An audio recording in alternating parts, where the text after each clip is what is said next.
ఈరోజు కళాకారులచే ఓపెనింగ్ చేయబడిన ఉచిత తాగునీటి కేంద్రం సందర్భంగా, అలాగే కళాకారుల సమక్షంలో ఓపెన్ చేసింది కాబట్టి ప్రతి ఒక్కరూ మేవంతు ఉన్నామని ఎవరైనా సహాయార్థం ఇస్తే వారు మజ్జిగ పూర్వకంలో కానీ, వాటర్ పూర్వకంలో కానీ ఎవరైనా కానీ ఆ విధంగా సహాయం చేయవచ్చు.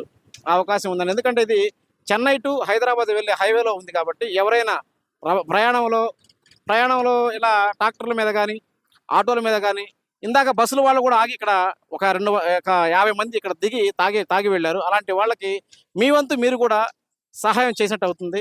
జీవితంలో ఎంతో సంపాదిస్తూ ఉంటాం, ఎంతో పోగొడుతూ ఉంటాం. కానీ చిన్న సహాయం చేయడమే 10 మంది గుర్తుపెట్టుకుంటారు. అలాగా ఈ రోజున ఉచిత త్రాగునీరు అనే ఆల్ ఇండియా కళారంగం కుటుంబ సభ్యులు అందరూ కలిసి ఈ రోజున ఇక్కడ ఒక చలివేంద్రాన్ని ఏర్పాటు చేశారు. చాలా సంతోషంగా ఉంది. ఇలాంటి కార్యక్రమంలో మీరు కూడా ఒక భాగస్వాములు అవుతారని మా క్లాప్స్ మీడియా ద్వారా మీ అందరికి తెలియజేస్తున్నాం. Thank you.